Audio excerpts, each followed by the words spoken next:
Good afternoon and welcome to the Calaveras County Water District meeting for July 22nd, 2026. If you are able, will you please rise for Pledge of Allegiance. Ready? Begin. I pledge allegiance to the flag of the United States of America and to the republic for which it stands, one nation, under God, indivisible, with liberty and justice for all. I'd like to welcome everybody. We have Director Davison is not going to be able to join us today. The chair would like to recognize former director Bertha Underhill. Thank you so much for coming today. And formerly Bertha Underhill, currently Bertha Murd. Well, we're all part of your old life too, so it's good to have you here today, Bertha. Thanks for coming. With that, I will open up for public comment. Is there any public comment in the room? Would anybody like to say anything? Is there any public comment online? Seeing none, we'll move forward to item 3, consent agenda. These items are expected to be routine and non-controversial. Items will be acted upon the board one time without discussion. Any board member may request an item be removed for later discussion. Is there anybody who'd like to pull an item from consent? We have a motion and a second. I'd like to note that there is a change on item 3D, just some clerical work that is included that is agreed to by both labor and management. So that will be included. These are just calculation and some cleanups in there. So with that, we have a motion. We have a second. All in favor? Aye. Aye. Carries 4-0-1. Thank you. Michael, I get that right? Great. Moving on to item 4, new business. Discussion action regarding annual resolution to place delinquent charges on county tax rolls. Mrs. Anheuser. Good day, President Garamendi, members of the board. Today, staff is requesting your approval of the annual resolution authorizing the placement of eligible delinquent utility charges on the Calaveras County tax rolls. This is an annual action that provides the district with an effective means of collecting delinquent utility accounts after all other collection efforts have been exhausted. For fiscal year 25-26, there are 606 delinquent accounts that are eligible for placement on the tax roll, representing approximately $966,000 in unpaid utility charges. Looking at this compared to last year, this is an increase of 50 accounts, approximately 9% of the accounts, and an increase of nearly $175,000. Under the Calaveras County Teeter program, the district receives payments from the county for these delinquent amounts, less a 1% administrative fee. This provides us with an important safeguard for the district to ensure that these revenues are collected. It appears that this increase in delinquent accounts is part of a trend that began during the COVID-19 pandemic. During that period, statewide emergency orders temporarily suspended water service shutoffs for non-payment. While those emergency protections have long since expired, the district did not reinstate the water service shutoffs. Since that time, a number of delinquent accounts has remained well above historical trends. We recognize that there are likely multiple factors contributing to these increases. Of course, some customers continue to experience financial hardships due to rising household costs. Others may delay payment because they know their service will not be interrupted and that the balance can ultimately be placed on the tax roll. We've taken steps to encourage timely payment. In addition to the standard billing and late notices, customer service staff made courtesy phone calls to customers before the accounts became eligible for tax roll placement. Last year, the district also reinstated the $10 late payment penalties to encourage customers to pay on time. While these efforts have proved helpful, delinquency levels continue to trend upward. Although today's action is simply to approve the annual tax roll resolution, it may be a good opportunity to continue evaluating additional strategies that may improve payment compliance and reduce future delinquencies. Potential areas for improvement would be reviewing whether reinstated water service shutoffs for chronic non-payments would improve payment compliance, expanding payment plan options to help customers experiencing temporary financial hardships, increasing customer outreach through additional reminders, electronic notifications, or text messaging before accounts become seriously delinquent, continuing to evaluate customer assistance opportunities and improving awareness of available programs. These are just a few ideas that we would like to look into to see if we can help improve the delinquencies for next year. At this time, we're not requesting any policy changes. Should any additional changes be warranted, they would be brought back to the board at a future meeting for discussion and direction. In summary, approval of this resolution protects the district's financial interests by ensuring collection of nearly $1 million in delinquent utility charges while allowing staff to continue evaluating long-term strategies to improve payment compliance. This concludes my presentation. If anyone has any questions, please let me know. You had your hand up first. Are these both wastewater and water? Yes, sir. They're all on the same list. Is there a way they're not separated, or are they? They are not separated just because we submit the entire list, and we do not have to separate them. Of course, I think there are reports that we could run to tell you what's what. I can get back to you with that information if you want it. Yeah, if you could. Sure. On the tax to start the year, if I could find out how many end up here anyway. Certainly. I'll look into it further. Looking at this list, and just since 2019, it's gone up by more than a factor of 10. The county, of course, picks up 1%, which is a little bit of a carrot, but it's really not all that much. It's got to be a huge burden on the county. Are you getting any feedback from them? Are they starting to resist this? Or they're?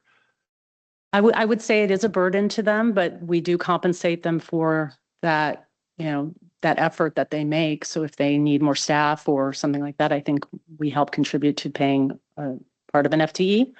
Yeah, we met with the county staff that oversee this, and I think it's fair to say their take was that it does the money doesn't make up for the additional complication and the time that they have to spend on it. But it should hopefully compensate them for their work, and it's a favorable arrangement, I think. Certainly for CCWD it is. Do they have the right to push back and say, we can no longer do this? I'd have to get back to you on that. We did look into that at one point. But no, I think this program is pretty stable. And then final question is, when we did shut off water, which is, nobody likes doing that, but when we did we find it was a very effective way of covering payments? And yeah, much more effective on the water side. Obviously on the wastewater side, we don't, can't do lock-offs, and there were some people even back then that just preferred to pay that way. And so they just wouldn't pay their bill all year and let it go to the tax roll.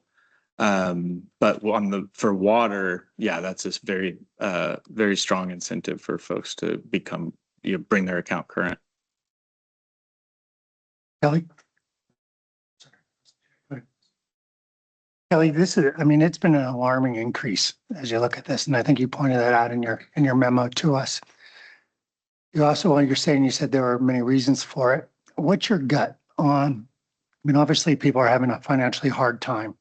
Is that the driving of the increase? Is it people wanting it on their tax rolls and all those penalties, or is there any other than just people are having a hard time making their bill? Is there any other trends that you feel your staff is seeing? My gut feels it's a combination of both. I am seeing a lot of accounts that they just use it as their mechanism to pay.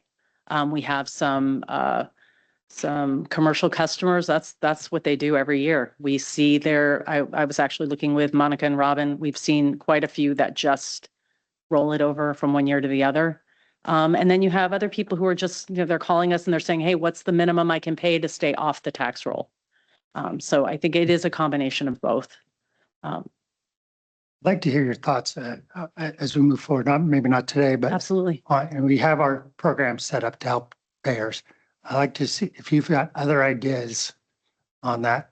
I think it's effective, but it's not overly utilized. And just trying to figure out, you've got 600 plus accounts. That's a big chunk of our clients. I would also say that I think, and it's probably not a popular opinion, I think that lockoffs do work. From what I've seen, the numbers since you can look back since they stopped doing that, we've got, people just not paying because they know their water's not going to get shut off. And that's, you know, I hate that thought of doing that. What staff has told me is that when they were going through the lockoff process, ops has to do the notifications, let them know, hey, you've got this much time to pay, da, da, da, da, da. And the guys would actually be walking up to the door and they'd get a phone call from customer service staff that would say, oh, canceled. They went ahead and paid their bill. So there is that incentive to pay when you know your water's going to get shut off. Yeah, and if I could add to that, you know, to me, it was when kind of take a closer look at the numbers and you see that huge spike around when the lock-off moratorium occurred. Yeah, I think that's a bigger chunk of it than the rate increases. It's still continued to increase since then, but not as sharply as it did, you know, 2020, 2021, 2022. And those years were all prior to the current rate schedule. And lockoffs were a huge, you know, they're a big work effort. And so I think the trade-off for us though now is we see this increasing and it becomes, you know, this used to be the teeter plan used to cost us, you know, $10,000 a year. Now it's 90.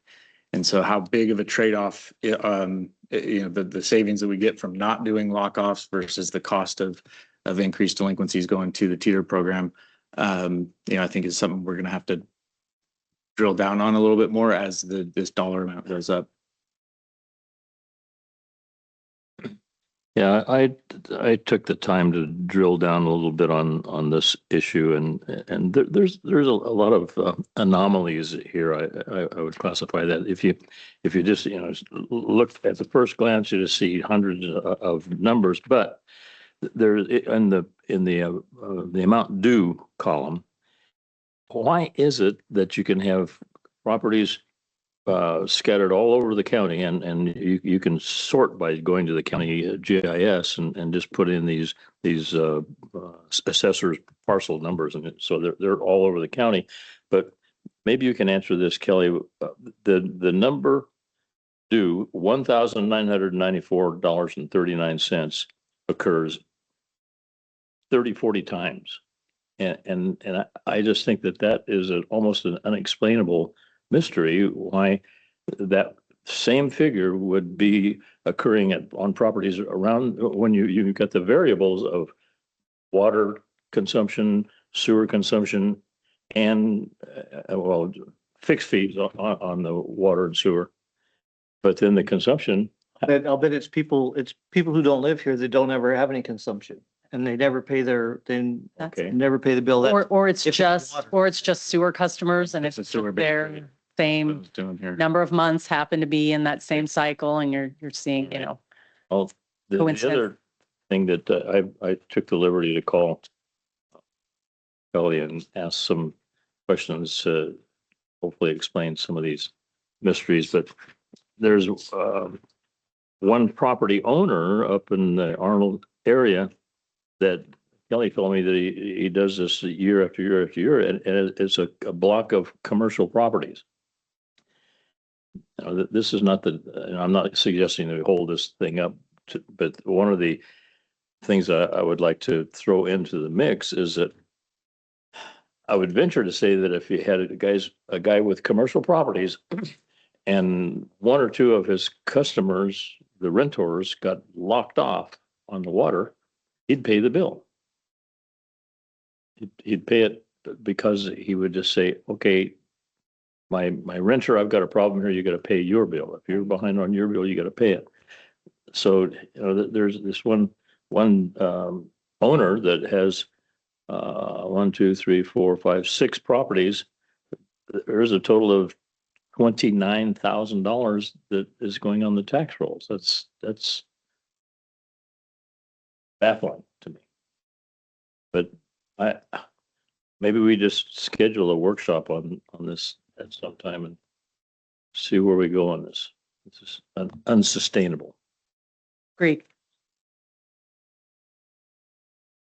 Yeah, the other, and we've heard, one of the reasons that I really would like to see our sewer bill disappear and get onto the property tax at the beginning of the year and not have to deal with this. And if when you run that report and separate these out, could you send it to all of us, or send it to Becca and she'll get it out to each of us. Because we've heard for several years in a row, 4 or 5 years in a row, that people that with the $10 late fee 6 times a year to add an extra $60 to their sewer bill, and they know it's going to be on their property tax anyway. And people with an escrow account are paying that property tax every single month with their payment to their mortgage company. It just doesn't make any sense for them to have to bother with that extra envelope and send in a payment. And I think during the pandemic, we did not have that extra $10. So when you add $60 a year to the bill, I don't think it has any real effect, any real meaningful effect, at $10 late fee. But it is just a little extra income. It might help pay for the 1% if we do decide to get to send these on, or actually it wouldn't be applicable then. There wouldn't be any $10 late fees ever to any of our customers, which is kind of punitive. The other thing that is very punitive is this lockout. It is labor intensive to send an employee to every corner of the county and it's dangerous. There's extra liability going onto someone's property to turn their water off. So there's 2 or 3 things why we don't do that, or why it's not that great of an idea. And then it's the most punitive thing that you could do to shut someone's water off. It is terrible, not knowing their circumstances or conditions. We talked long and hard when we decided to not do that anymore. And I would like to have a workshop, bring that up, bring all us up to date on how that works.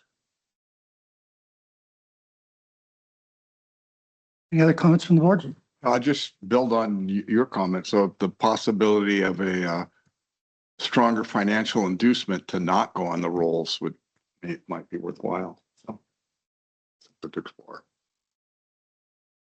All right, public comment on this item. This is an action item. Anybody in the room want to speak to this? Anybody online want to speak to this?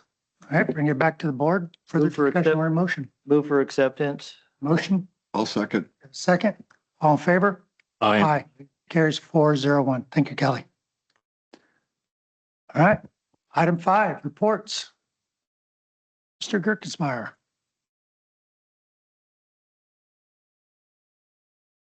Good afternoon. This is moving along quite rapidly. I think Director Davison would be pleased. Well, It's him that drags us down every. I complain. Yeah. Look out quickly. All right. Just give me a second to get this up. All right. The External Affairs Report for July 22nd, 2026. We have some good footage here of the project going on up in Arnold. I've been trying to capture this as much as I can from the beginning to the end. And so I've got some similar shots of, before the concrete truck was there and before all the work. So once this project's done, I think we'll be able to, put together a pretty cool little presentation. But in doing that, it made me think, let's go back. I skipped too far. I started doing this thing on our social media, where it's what is it Wednesday? As far as starting, I just really started this last Wednesday. So I've got last Wednesday and then today. So what is it Wednesday? I took a ton of pictures there. And one thing I really noticed when I was up there at Arnold Wastewater looking at these aerobic digesters was, I'm sure some of you guys have done concrete work, but I love looking at form work for concrete work. I mean, that in itself is just amazing carpentry in itself. And then it's amazing to me that you build it, you pour it, and then you just rip it out. But I took some really cool close-up shots of just the carpentry work, and I love seeing that. So what is it Wednesday? I had some help from one of our engineers, Chase, and he's going to explain what these aerobic digesters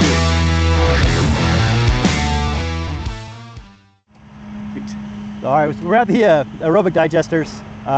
Here what we're doing is, as far as the treatment level, what we're doing is we're breaking down the last bit of sludge as it travels through the treatment process.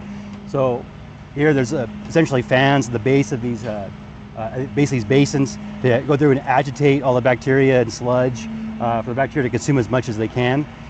So what we have is we have 2 bays now, and we're effectively doubling that capacity, not only for the ability to have redundancy to move the liquids from one bay to the next for operations and maintenance, but also to really ultimately reduce the amount of sludge that we have to process, which in this case, how this treatment plant in Arnold operates is the sludge ends up going to a process where a belt press to remove all of the liquids, and then the dry solids are then hauled off site. So this will effectively reduce the need to off-haul sludges once this is complete.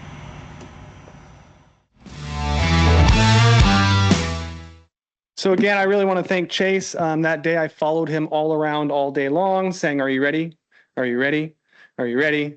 He finally did it. I think he did a great job, and he's open to do more of these. So keep an eye out for What Is It Wednesday.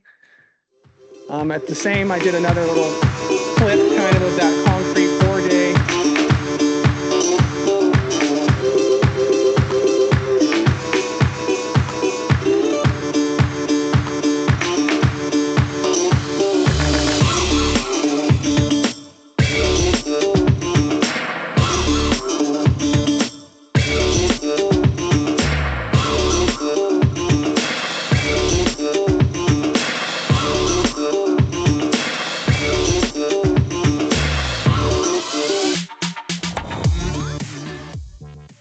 And then for today's What Is It Wednesday, I chose pressure reducing valves. I just put out a release today as well as the A to B project comes online with some of the new pressure reducing valves. You know, the customers down there might see some differences in pressures. They may not, but they may.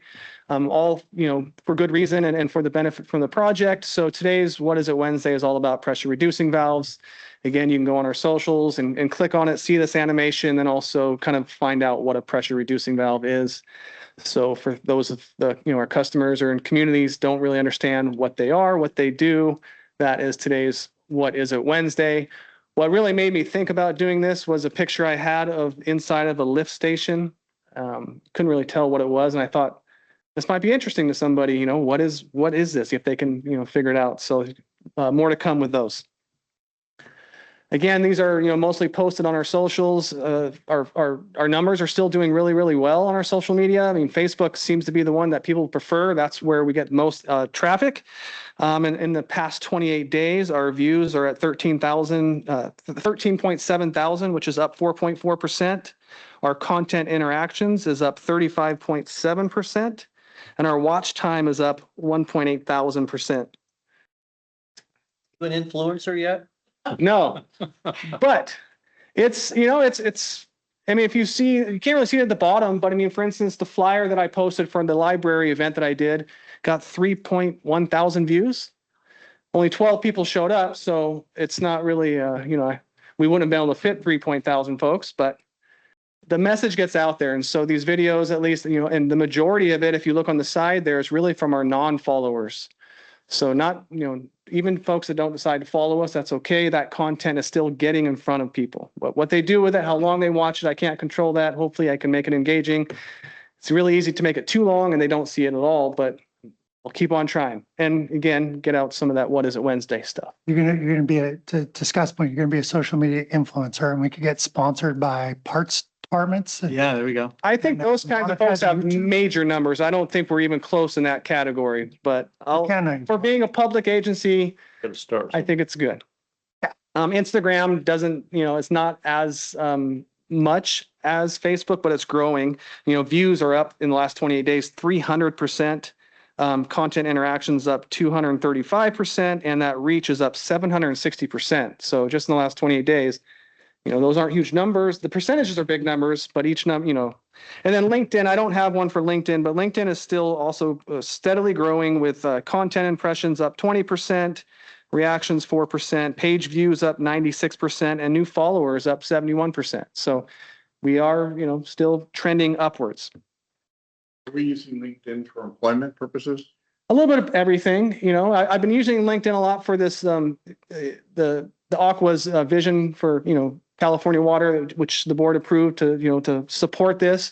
That's the most recent one I did. I really like because, you know, what I'm seeing with a lot of the other agencies, we're talking big infrastructure projects all around the state. And so what I wanted to choose and really bring light to is also the small little water agencies like, or service areas like Sheep Ranch, you know, with 47 connections. And so lots of folks like this, lots of staff from Aqua liked it and shared it as well. So that was great to see something like that, you know, a statewide initiative. And here we've got videos of little old Sheep Ranch getting posted. I like that. I love this project. I know most of you are familiar with this project in Sheep Ranch where we added another tank. You know, I've used this same footage to show that, but I've also used how crucial and talk about how crucial that ridge is. I know Director Garamendi, you know how crucial that ridge is. And you can see that Sheep Ranch over the years has been essentially surrounded by fire. It was very much known that the Butte fire of 2015, if that was to get over that ridge, then the Abbott's Pass area was in serious, serious trouble. So it's always great to illustrate that and show what good work that, you know, even though the tank's not huge and is it necessarily going to stop a raging wildfire, but maybe, maybe not, but at least it's there to assist and it's a good project. The customer portal, really, I did a lot of these numbers back in my March report. And so the consumption threshold alerts back in March was 489. You can see it's up to 2,462. The leak alerts that the portal has sent out back in March was 905. Now it's up to 3,893. And the vacation threshold alerts back in March was 145. So people are using it. All the metrics in each one of those categories has more than doubled. So What are percentages of use for customers? I didn't have that for today's report. I just went with the leak reports, but it really made me think about with some of the outreach I've been doing and getting out in the community. I just went to the White Pines Park community committee meeting on Monday night, and the chair for that committee, she was kidding, but she kind of, you know, yelled at me. She's like, "Great, you talked my husband into signing up for this alert thing, and now I keep getting all these alerts because he's messing with it. He's messing with his consumption. Not that they have a leak, but they're using it." And so that's great. When I went to the library event a few weeks ago that I'll talk about, I got 2 people to sign up right there. So it's trending upwards. I don't have the exact numbers. I can get those for you, but it's gradually increasing. In March, I also reported how many payments it has processed. And at that time, we had I think January might have been a record. We've had now a new record month as well. So it's trending upwards. Vacation alert, I still have never used, which tells me I should probably go on some more vacations. But that is just essentially, you can set predefined dates. If you know you're going to go, you know, you can set those dates. I'll be gone between this time, and then set it up to send you alerts. But it's being used, so I think that's great. We just had last week the Calaveras chapter, the CSDA Calaveras chapter meeting. I can't say enough about those meetings. Director Radaman, I'm really glad you were there. I think it's I think we're building something really positive there. Great content. Great conversations. I'm looking forward to the next one. One of the next topics we really want to touch on some of the veterans and assistance programs for veterans in this county. So that's going to be one of the main topics for next one, the next meeting we're hoping. That's not scheduled yet, right? It is, and I order, but I don't, is there a date on it?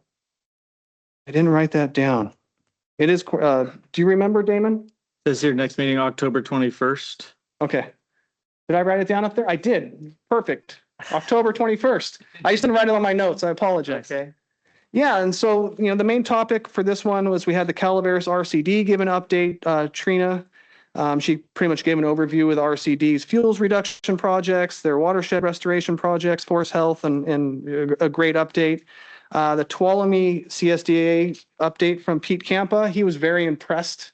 You know, he said when they started, he came and presented to us when we were contemplating starting this chapter and gave us some, you know, pointers. And, you know, he said the Tuolumne chapter took a long time to kind of get going. He was very impressed with the interaction we've had so early on in this chapter. Again, this was really, you know, we've only had a couple of meetings.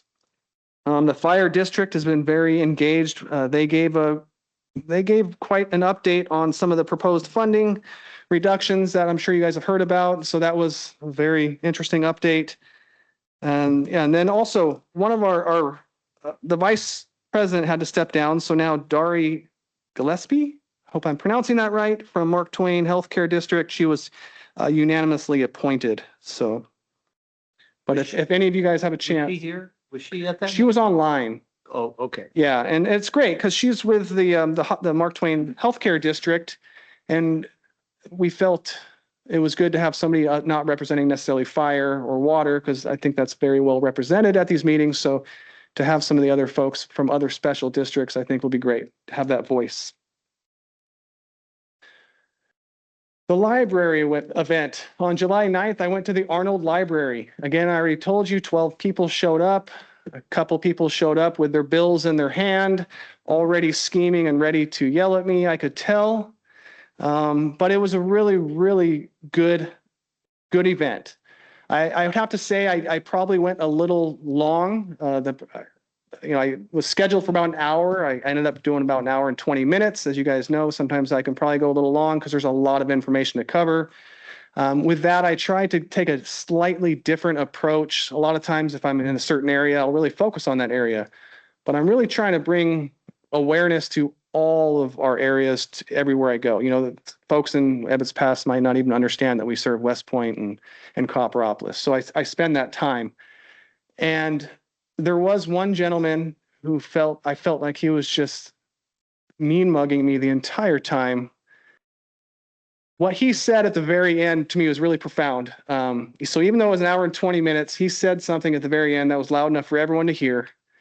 And he said, well, it's hard to get mad at your rates after that. And either I taught him something and he learned something, or I just wore him down. I don't know. However, to say that and to really verbalize that, I think is remarkable. And he stayed after we talked a lot more. It was good. I can tell that I taught him something and showed him what goes into it. Again, I'm finding a lot of these folks associate us with just a bill. And I'm trying to illustrate that we're more than just the bill that comes every other month. So there's a lot that goes into that. And so it helps. But it was a really good event. I would love to do more of those. It just had a great environment. 12 people showed up for the event specifically, but other people came in to go to the library for other reasons and stuck around, throughout and stuck around after. That's where I was able to help two folks sign up for the portal. One person just asked me some leak questions and it was great. So the presentation was still up. So I was able to, go back to some of the slides. I think I was telling you, Director Thomas, before the meeting, one of the sequence of slides that I'm seeing the most faces is when I show all of our different service areas and kind of show how far of a drive each one is. And then I extract Stockton's GIS layer and put it over San Andreas. And then I go into that economy of scale one where it's customers per square mile. And again, there's always the question whether you communicate it customers per square mile or per feet of pipe. But per service area, I think you could do per feet of pipe and that would be relevant. But with our footprint, it is a square mile calculation. We are driving all those, we're all over the county, every corner. So when you put it there visually, it really, I can see their faces and their eyes just go, oh. And then it's also a good excuse for me to crack a joke about saying, I'm not trying to say we should bring Stockton into Calaveras County. That gets kind of a laugh and people understand that. Some upcoming events, really looking forward to tomorrow. I will be at the Rotary Club of West Calaveras. That's going to be in Valley Springs. August 6th, I got booked for the Murphy's Senior Center. Looking forward to that one. The Big Tree State Park, it's an educator event. I'm not entirely sure what the foundation for that event is and how they got my name, but it's going to be educators from the several different counties. And they said they heard that there's some interesting stuff going on at CCWD, and if I would like to come speak and have a booth there. So One of those three gals that works at the Historical Society works at Big Trees.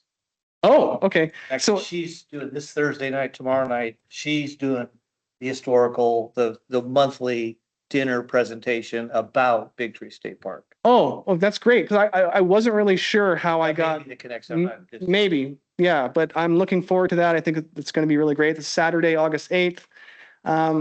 September 10th, the State of the County. We will be presenting there as well.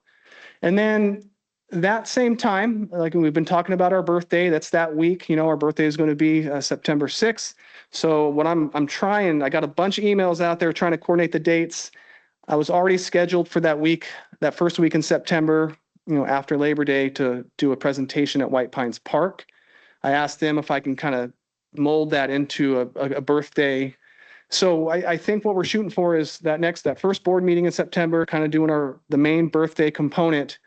But I want to bring that story to as many areas. So I'm going to try to get that story into as many places. So all the presentations I've been giving over the last few months has that component. So, but if you guys know of any other events or venues that would appreciate that, let me know. I'd like to go up there. And again, I don't care if it's for 1 or 2 people or 102 people. I think it's worth it. So that I believe. Twelve's the number to beat, huh?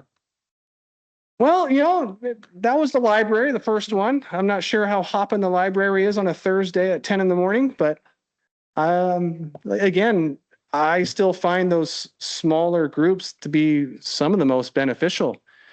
I even had another profound experience this last week where somebody I know very well in the community who was very vocal during the rate study and was very upset about it. It actually came and talked to me and, apologized. And we had a great conversation about it. And he's learned so much since then. And he didn't quite understand what really went into providing sewer and water to Calaveras County. So that was just a couple days ago, and it was actually remarkable. And again, sometimes it might take a couple of years, or it might take a presentation here and there with 2 or 12 people, but that spreads. So I think the same things at Forest Meadows, when you did the one in Forest Meadows, it's an eye opener. People suddenly realize how both important and how big the job is, how complex it is. Yeah, I'm glad you brought up Forest Meadows. We had a tour booked, but then last minute, Megan had to reschedule. So I worked with Damon and his guys. We were going to have it set for August 14th. Now it needs to be pushed after August 24th for some personal reasons. So we are still getting that tour on the books. So right when you get something scheduled, it feels like something comes up. So Really, I really appreciate this work. And as you and I discussed, I'm going to try to connect you with some of the schools and nature bowl teams, people who are interested in environment and water, and just spread the gospel. And you're doing a great job. thank you very much. Yeah, and please do, if you guys hear of anything, anything, any day of the week, any time of day, I think it's good. Questions from the board? Thank you very much. Thank you. Kelly, I just have one observation. I don't enjoy going to social media, especially down in Copperopolis, but I constantly see people posting that our rates, CCWD rates, are the highest in the state. I mean, is there something that we could kind of put a little tagline someplace that if you think our rates are high, move to somewhere? But San Andreas. San Andreas, yeah. I think we just have to know that they're not. I hear what you're saying. At the library event, I've given you guys the same presentation, so you've seen it, where basically I took my highest bill, my own personal highest bill, which was in the heart of winter because of leaky toilets. I compared that to our other rates with surrounding water agencies. And we were actually the cheapest by only by $1. But if I took my highest bill and compared it to every other agency, and I was able to say that, I was able to deliver that message to that group. I said, I usually lean into that too. I said, I know you guys have all heard that we have the highest rates. I said, we do not have the highest rates in the state. We don't even have the highest rates in the county. And, there is proof. So Okay. Well, AWA is significantly higher than us. Significantly. About TUD. Well, Do you feel like you're dumping on our neighbors or friends if you say, hey, we're high, but they're higher? I hate comparing. I really do, because I know all of our other local agencies have the same struggles that we do. And they also adhere to the same rules that we do as far as going through Prop 18. They might have different costs. Our neighbors TUD is like flip-flop to us. We have several wastewater treatment facilities and fewer water. They've got a ton of water treatment facilities, which I wish I would have brought on this presentation. I went to one of their groundbreaking for one of their new facilities that's going to, I think, consolidate 3 or 4 smaller water facilities. So I don't like the comparison, because I don't think any of the water agencies are deliberately trying to overcharge. and they're just different. Even our neighboring agencies have completely different systems, different source water, different ways of moving that water throughout the foothills. Some systems have 0 pumps where, you know, so the comparisons makes me feel a little uncomfortable actually. Okay. But it is profound. Good point. My comfortable, I think it's important. If people are accusing us of having the highest rates and we don't, we need to set them straight. And Yeah. we could do that in such a way that doesn't throw our neighbors under the bus, but we still need to make the point. Yeah.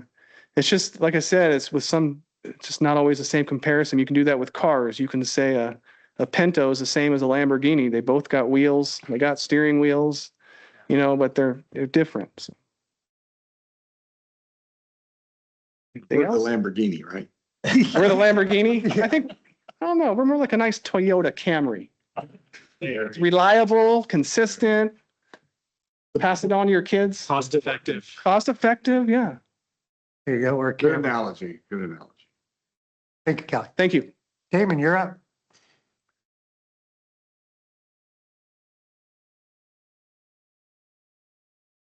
Good afternoon. Good afternoon, directors. June 2026 operations report follows all the usual themes. Just a couple things to highlight for this month's ops report. Amongst all of our water service areas, we had 66 service line repairs and 4 main break repairs. And I'll get to this flange here in a minute. Just want to kind of whet your appetite, so to speak, as what we're going to discuss here coming up. Super appetizing. Is that like 2 feet? Yeah, I would say close to. Yeah, probably. Yeah, just about. Yeah, 2-inch diameter, and it'll become clear. So obviously, on the top of that, we had to weld a coupling, and then at the very bottom, you can kind of just see this reddish line that's sitting on the welding table on that piece of pipe. That's called a Victaulic coupling. So there's a shaft within the pipe that you can then put a clamp around, so to speak, and that's how you connect those types of pipe with a Victaulic coupling. There's a groove and then a clamp with a gasket, and we'll see more of that here coming up. I just want to this is what our mechanics have been working on for the better part of the beginning of June, and this is tied into the Copper Cove raw water pump replacement project that we did this month. But before we dive into that, I just want to jump into the good old service line repair images. These are up on Ebbets Pass off Sandalwood. You can kind of just highlight, you know, the work that our teams do, all manner of topography. This looks like they're in the front yard of a home. You can see the image on the right where you have PG&E and telecom come in and they say, hey, there's no PG&E here, there's no telecom here, which is great for us. And so that allows us to kind of get in there a little bit more freely and get the work done. The image in the middle, obviously, you can see the service line. Up in Dorrington and in parts of Copper, namely Poker Flat, we've talked about this a few different times over the years. The black service line in the middle looks just like the electrical that feeds the home. And in Poker and up in Dorrington, they are in common trench. So it can be challenging at times to understand which is the water line and which is the electrical, which, as you all can imagine, makes things super safe when you're working in those areas. So luckily that wasn't the case. I love these 2 pictures on the right because they just highlight our folks' ability to pinpoint where the service line is. The fresh black cutback shows where our guys listened to where the leak was and then exposed it with that vac on. And then when they make the repair, they backfill that with temporary asphalt. And then you come in later and we pave. Sometimes paving becomes a priority, depends on where we're at, particularly in the Jenny Lind area, as you all can imagine. Final pave has become a highlight considering all the work that we're doing. This just gives you some perspective now over near the Avery Hotel in Avery of just kind of how a leak can appear and it can run down the side of the road. And then our guys have to spend that time locating it using listening device equipment. And then, you know, you bring the compressor out, the jackhammer, you open up the asphalt and you get in there and you make the repair. Oftentimes our facilities maintenance tech, Eric, will help with traffic control in efforts like this one. Hats off to the guys. This is a busy street. They did good work on this, got it done really quickly. And then at the end, housekeeping. It's always good to clean the street off, make sure everything looks good when you head out. Here's a water main break. Kind of hard to see in the image on the left with just water pouring out of the embankment. And then the image on the right, you can see as our guys start to hand dig, it just becomes a giant wallow and the water is just kind of billowing out. And you want to keep that water under pressure, obviously, when you're exposing the line, because you don't want to allow dirt and debris to enter into the water system. So we keep that charged until we can expose it. You can see the images 3 on the left. The water's just blowing out of that AC main, like a shear break. So oftentimes those AC pipes, that will just break in almost like a perfect circle around the pipe. And the tried and true method for repair are these. What's the force that's causing a shear break? Well, geological shift. Yes. And so what we often see is when we transition the shoulder months, when we transition from wetter soil to now we're going into the drier season, we'll see shifts and we'll see shear breaks like that. And also when we go into the wet season, ground becomes super saturated. All of a sudden you have a shear break. These are old pipes we now bed with sand, so that doesn't happen as often, or? These are old pipes. Most of them are in native soil. When we do cut a section out and make a repair, it will be bedded in usually AC, but to our standards and specifications. Yep, absolutely. But in this case, most of the time the repair is really a full circle repair band. You can see the center image. And that's really kind of the tried and true method for AC shear break repair, unless you have to obviously cut a section out. Moving on, just want to highlight that these images aren't very compelling, but just want to highlight that the construction crew has been at reclaim for many weeks now, building the rebar grid and pouring the foundation for the SAF unit. So this is the pre-treatment unit for the Copper Cove reclamation filter, which will greatly increase the throughput of volume of water through that tertiary filter. This is an interesting one. We're working on a claim with PG&E. So PG&E subcontractor is out, doing undergrounding work, in this case up near our Timber Trails tank site off of Avery Sheep Ranch Road. And they come across a comm line that they break. And so luckily enough, they kind of put pipe in the ground and they write broken line. And so we days later realized, hey, how come our Timber Trails tank is losing ground? Oh, let's go down to the pump station and see what's going on. Oh, the pumps aren't being called to operate, even though the tank is telling the pumps to operate. And then we have to troubleshoot and understand why the communications network is not working. And then we find this and we go, subcontractor cut the line. Luckily, they put markers in the ground so we could dig it up and say, oh, here they are, and reconnect the ends and reestablish that communications and push water back into the Timber Trails tank. But these issues sometimes happen days after the actual break happened. And so trying to track all of that down and make heads or tails is challenging. And so when they were there working and they cut something, they didn't know whose it was, and so they didn't know who to contact. So this is how they notify that they did it. Do they pay for the repair? That's what we're working on now. So we compile the costs associated with the repair, and then we say, hey, which sub did you guys have up here working by Timber Trails? Because obviously they acknowledged, hey, we broke this. We don't know what it is. We don't know what it goes to. We're going to find out at some point, and then try to get reimbursed. Just a note to the public, to whoever. To whom it may concern, Okay. Here's this end that's broken and here's this end that's broken. We put 2 pipes in the ground. Hopefully you can figure it out from there. And our guys can, but being reimbursed for that, as you can imagine, that gets challenging. Yeah. Needless to say, you all know there are multiple undergrounding work efforts going on multiple crews, multiple timelines. So it gets really convoluted really fast.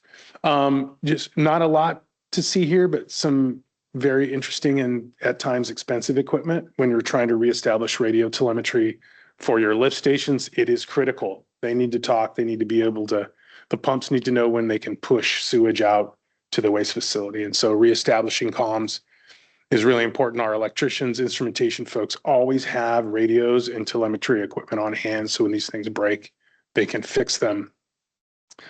This is an example of the mechanics working with the electrical team over in Vallecito, the MBR valve. So essentially the main system valve was replaced, and the mechanics install the valve, and then the electrician instrumentation folks work to adjust it and make it operate effectively. And all of this is through feedback with the treatment plant operators.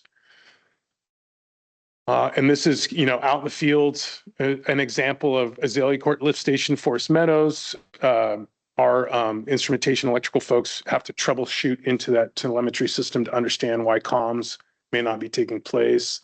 There's a great visual example of this in the SCADA system for Copper Cove. You can actually see the Copper Cove radio network for water and sewer kind of graphically depicted. And when there's failures, the lines that connect all of the communication system into the hub of the treatment facility will go red. So it allows people to kind of conceptualize a lot of this work that our folks are doing. I just wanted to highlight this. So when you have a filter that all of a sudden isn't doing what it's told, usually these programmable modules, PLCs, programmable logic controllers, fail, and they are expensive. And so our folks work through troubleshooting process to determine, is it the actual unit, or is it the language that is written inside of the unit, often called ladder logic? And so our folks have to be adept at not only understanding kind of the written component of the programming, but also the hardware component. So hats off to the guys, because if you can't backwash your filter, it really comes down to you can't make water, because the filter will get so dirty that it'll just back up, and you can push all the water that you want on top of it, it'll just overflow. And so backwashing is critical to the process. So an example of just some outreach that we did relative to that Copper Cove raw water replacement project. So Kelly was able to push this out to folks over in Copper, and I just anticipate that it might have been a slow news day for Channel 3, but they picked it up and talked about water replacement work at Lake Tulloch. And when the work was starting and the request for conservation, which was fabulous because it was really valuable. It really helped us to have a sense of certainty that we weren't gonna, I just love the freeze right there. It looks great. So we were gonna have this sense of certainty that folks got the message. We don't anticipate any issues, but we need you to conserve because this is a critical project. And so if you can imagine, about 40 feet down into Lake Tulloch off of our raw water pump station site, we have 2 pumps. One of those pumps failed, and it sits in a cradle.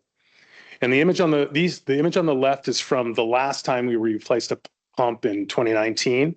But I just want to show you that case that is being held up by the excavator the pump is inside of that. So that casing with that flange on the right basically holds the pump in place underwater in a cradle. It's not the pump itself. But we from 2019 to this time, we were really trying to understand why this pump didn't last very long, the last 6-7 years, right? And so we got with Kevin and the engineering team, and the discussion was, we had installed a 75 horsepower pump at the time, and we felt like it was most likely operating outside of its efficiency curve, which makes it work harder. So it's not gonna live as long.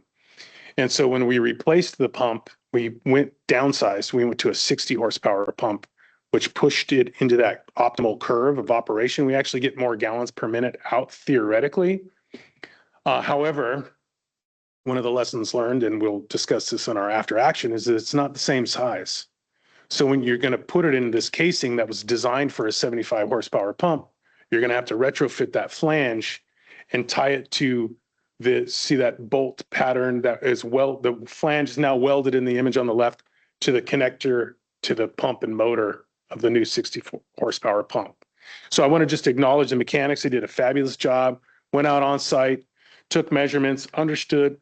We went off the original design drawings for the 75 horse, and we were like, hey, this pump that we ordered is smaller. We need to fabricate a connector. And so they did a great job. And then we had a spare flange. And this is the pump and motor connector in the image on the left is what they're going to couple to that flange. Not to confuse you, because this gets really convoluted fast, but the image on the right is what the pump and motor, that's the shaft connector for both. They show up separate. So you got a pump and you got a motor, you got to put it all together. And then you got to tie it into the housing that we use. And so this is the folks grabbed an old flange, welded the connector on to the new pump, painted it, put, elastomeric coating on there because they know it's going to live underwater. This is the pump, the brand new pump, and the guy's fabricating up in the shop out behind us here, and then connecting the motor. And this thing's really long, I think like 13 feet long, right around there. And then you bring it on down in the back of a flatbed to the job site. And you can see the image on the left is what a pump that's been in the water about 6 years looks like, tuberculated. It's going to have, the water is going to have an impact on what the pump looks like when it's all said and done. I see all the golden mussels on the side of that. Incidentally, so that leads me into these next images, Russ. Thank you so much. We utilize a dive team, and they come with 2 boats. One is kind of their maneuverable, really kind of nimble boat, and the other one is kind of has their base camp on it. But while we deploy divers, they go down and they uncouple these pumps and they float them to the surface, and then they push them over to the shore where we grab them with an excavator, and then we take the new pump, put it in the housing, the electricians wire it up, make it watertight, and then hand it back to the dive team, who then go float it, sink it, and set it. That's really kind of how it works. We asked those folks to look for mussels, no sign of mussels. So, so far so good.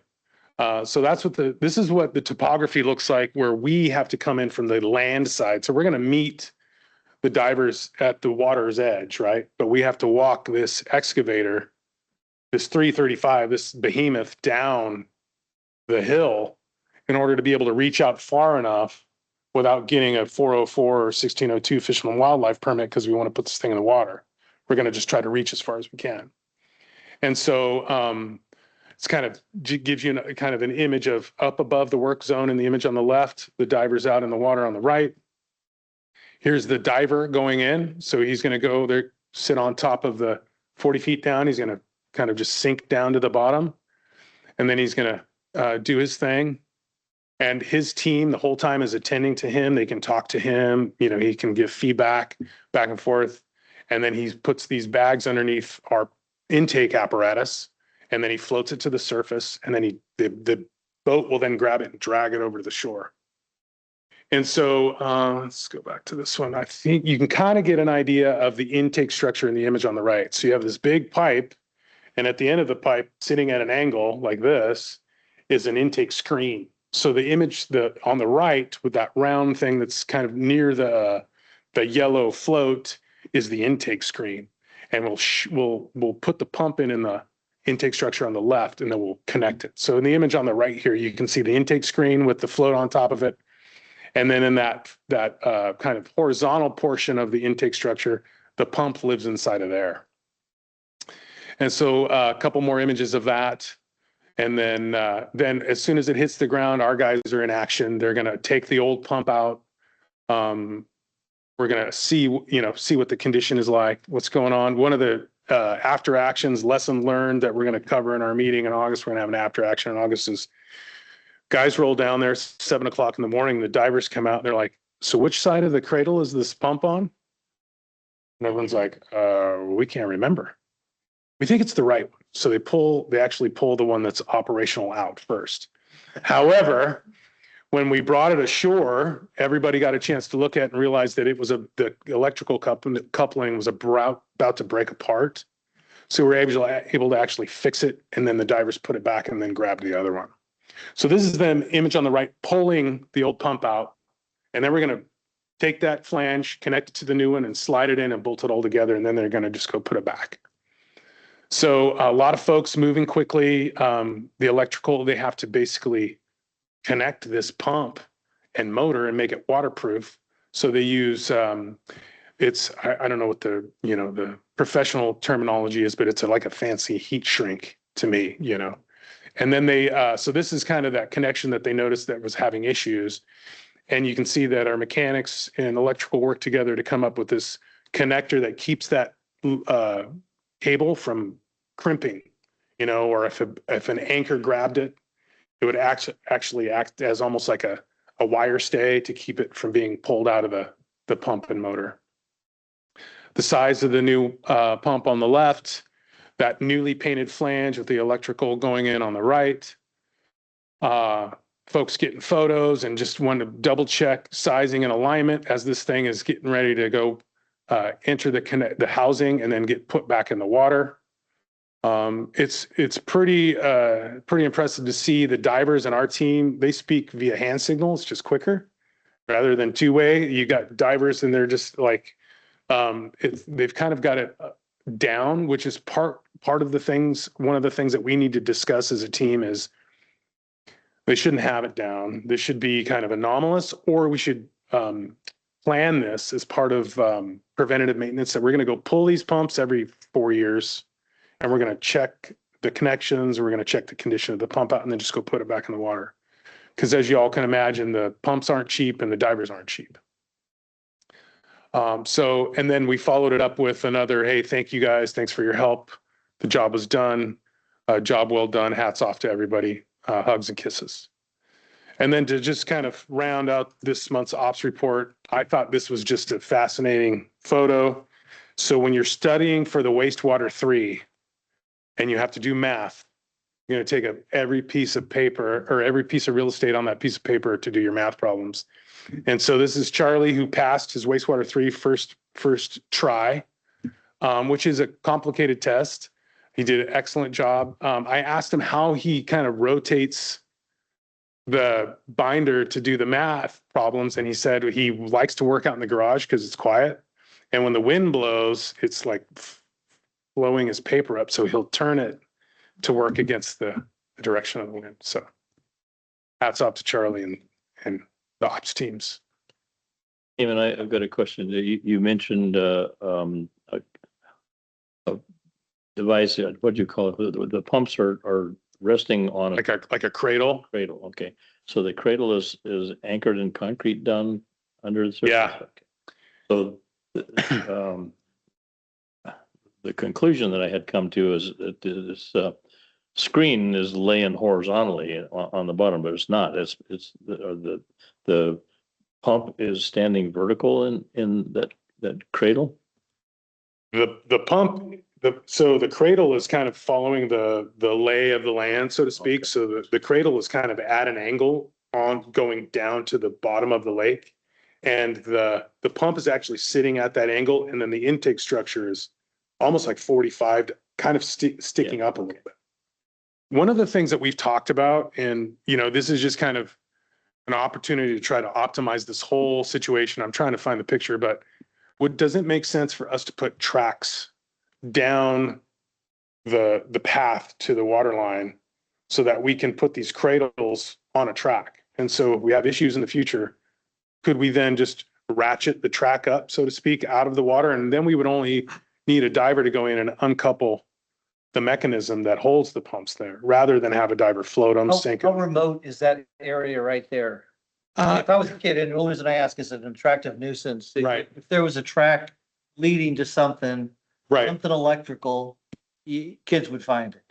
Yeah, it's a great question. So currently on the side of the lake that it's on, which I want to say that is the north side. I always get discombobulated over there in Copper, but not the Poker Flat side. It's pretty remote. There are plans for development near our intake structure. So the intake structure is 2 miles from the water and wastewater plant through a private ranch. So we have to keep the gate locked at all time. Anybody that's not out there doing work has to have permission to be there. However, in the future, that's something that we're going to have to consider. Yeah. What causes the bubbles to rise to the surface? I mean, I've seen that area for years, and there's always bubbles coming up.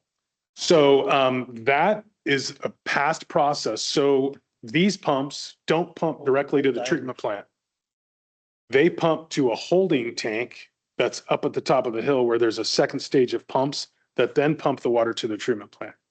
And past practice is you didn't really have a good gauge on how much water you didn't match flow from the reservoir into the holding tank to the treatment plant. The easiest thing to do is just to allow that holding tank to overflow, and all the excess would flow back down into the lake and billow out. And we had this constant billow, which was an attractive nuisance. People would boat over there. What the heck is this? And it's just the overflow water from our second stage pumping reservoir. And so I want to say 2018, 2017, right around that time, we matched flow. And so that reservoir doesn't overflow anymore. We have an easement across that ramp. Bubbles. That's correct. Yep, that's right. Haven't been there since 2018. Yeah, and that was at the request of Tridam. Yeah, they as I recall, I wasn't here at the time, but as I understand, they were kind of like, hey, anything you guys can do about this? You know, we got a lot of people over there wanting to know what's going on in there. Thanks, y'all. Thank you, Dan. Appreciate it. Awesome. No other questions from the board? Okay.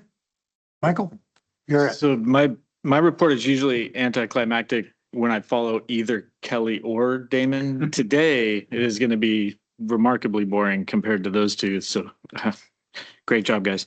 We did have a finance committee meeting yesterday and a lot of really good discussion. Admin services team is taking the board's direction to implement monthly billing and running with it. It's an interdepartmental effort, so I shouldn't say it's just the admin services team, but they're leading the charge on that. So more to follow soon. I think that'll be a standing item on the finance committee agenda until later this year when we get that implemented.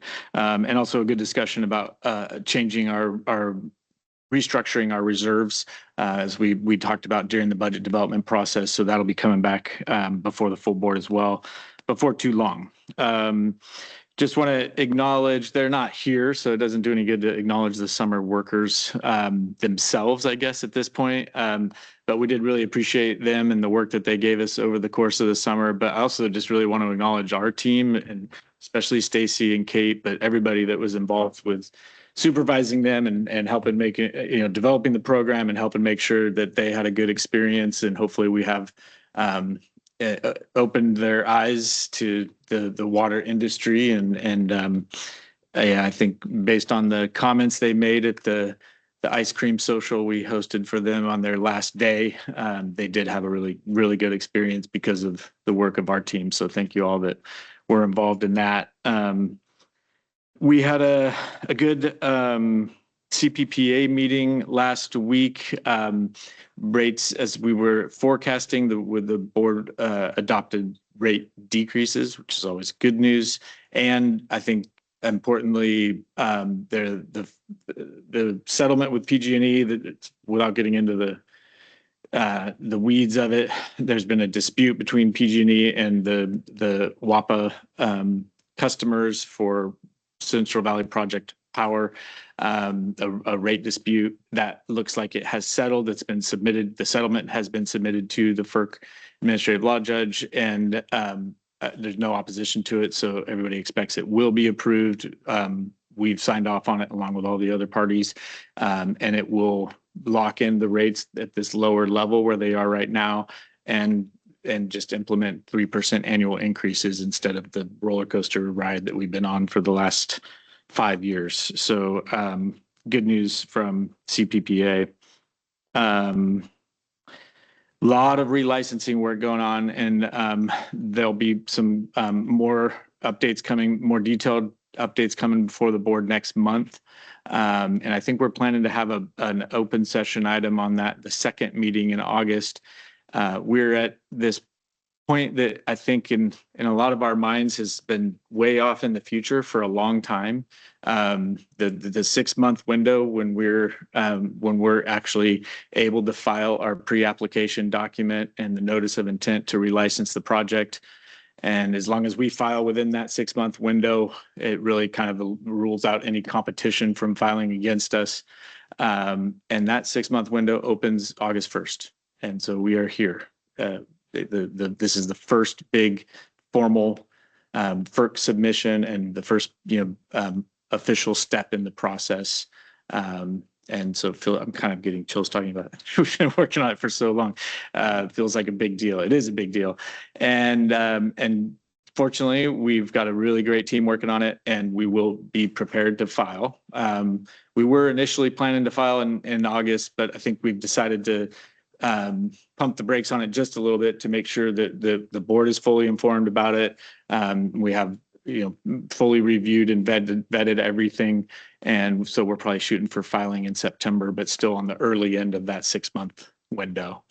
And then the work really starts. We've put a lot of work into it already, but it ramps up significantly after this. So next spring and summer, the bulk of the studies, which part of the development of the pad and the NOI has been study plan and study descriptions that we're trying to get buy-in from the interested parties on.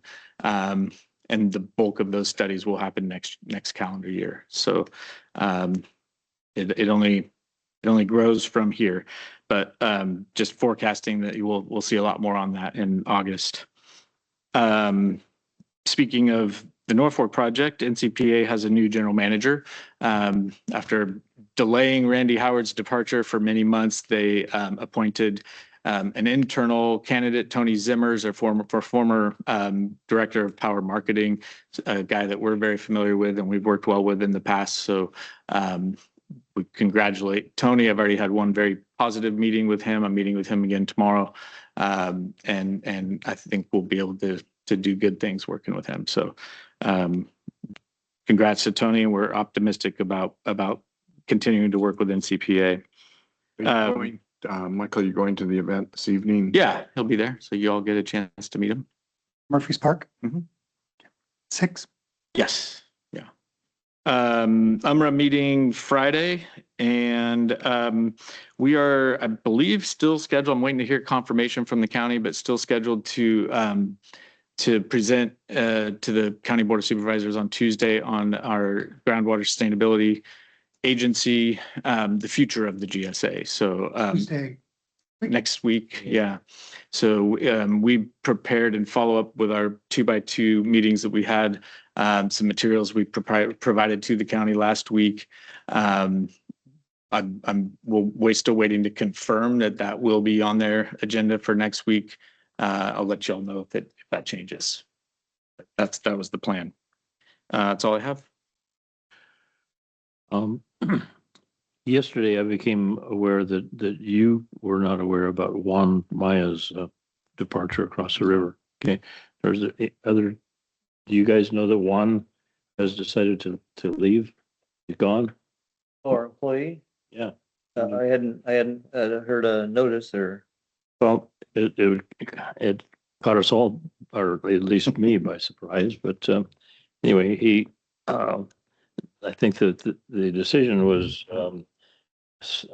his wife may have leaned on him because he has a 25-month-old child and a 5-month-old child, and they live in Tuolumne County. So he decided to kind of test the water over there, so to speak. So, but I kind of blundered in here on the other day, and my goodness, there was a ice cream social that was going on to honor him, and Tried to tell everybody to look busy. There's a director in the building, but when you all have a bowl of ice cream in front of you, that's kind of hard to do. But anyway, You partake in ice cream? I did. I felt it was important that I do my part. Yeah. So, but he was a very delightful young man. So we're going to miss him. And he's going to do great things over Tuolumne. So I just wanted to mention that. So that, Yeah, Juan's a great guy and did really good work for us, and we'll be in touch with him. I'm optimistic actually, because we have a good working relationship with the TUD team already, and I think this will only help, potentially expand that. So has the enthusiasm level diminished any in his absence? He wasn't here Monday, Tuesday, or today, so he was a live wire around here. So I'm sure he's going to be missed. Anyway, wanted to interject that. Jeffrey? While perusing the financial documents that were in the package, I came across the CalNet expenses, and I'm curious, having had some bad experience with them every time the power went out, we lost. This may be more a question for you, David. When power goes out, do we lose an important connectivity? And have we ever compared it to Starlink? And is that something to consider?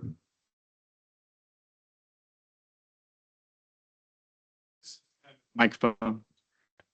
So your question is kind of where ops and IT align. So the short answer is we have total redundancy.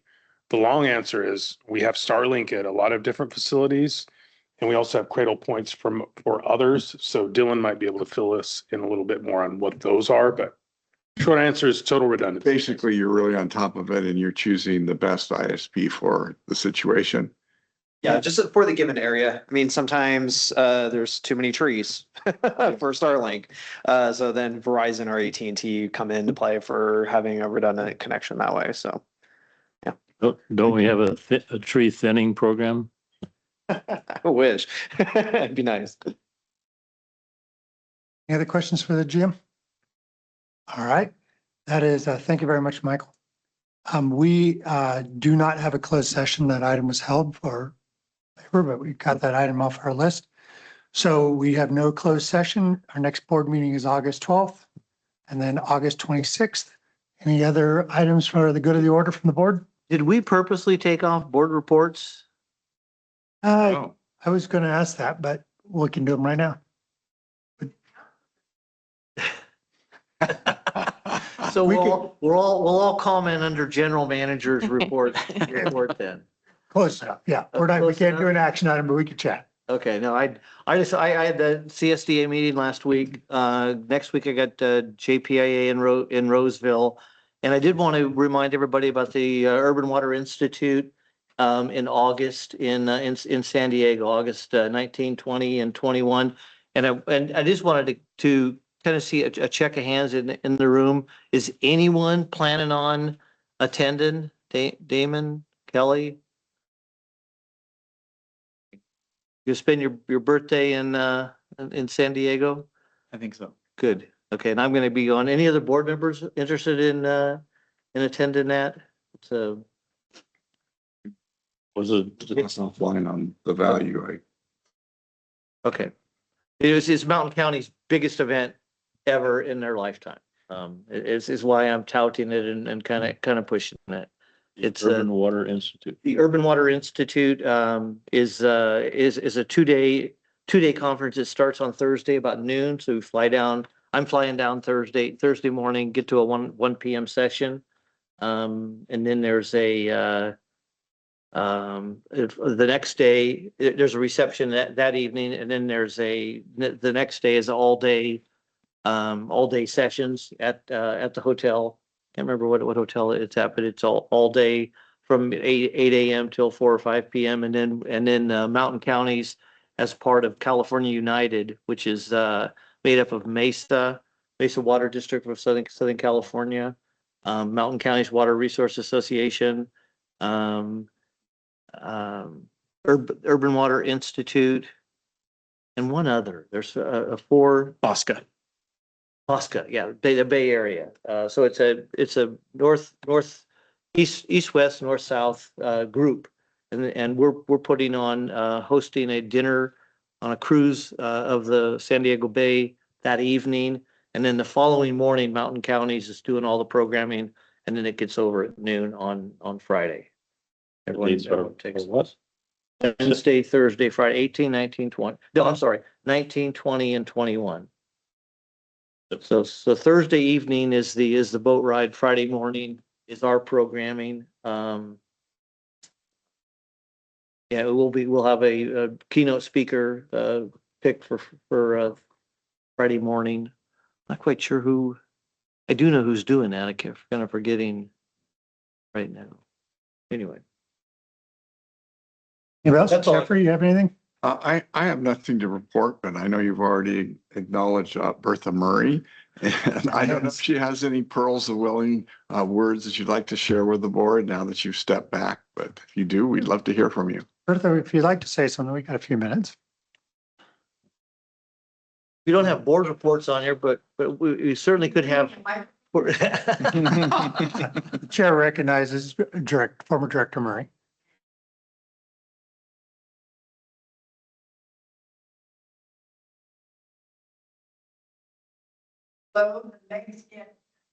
Oh, yeah, a little slow, the legs get. bothered, but anyway, I am just so absolutely thrilled to be here and to get re-indoctrinated into CCWD. You guys have not changed. That's a good thing, right? A little older, but I'm just thrilled to be able to see everybody and, just be able to say hello. And I just had one comment about that, what, $1 million that we have in unpaid bills? That's a healthy, that's a healthy amount. And I know you guys are working so hard on it. And I can remember when we first discussed that because, that's been a problem forever. There was one particular fellow who knew exactly what he was doing. He would not pay his bill until, it goes to the tax roll and then boom, all of a sudden they find the money. But I love that landlord who pays the water bill for his occupants. That's I'd love to have his checking account, but anyway. But anyway, it was just great to be here and I'm so happy. And just to briefly tell you, I'm now a Flatlander, right? I live right across from the fairgrounds. If you drive down 49 and you see sheep, those are our sheep. And that's what we're into. And that's why I can't wear sandals. I wear tennis shoes because, walking around a lot, you have to be careful. And Jack knows that. But anyway, just happy to be here and happy to see everybody. And I'll be back next year, okay? See what kind of progress you guys have made. Great to see you. Rita, you are welcome anytime. You can always come home. Okay, thank you.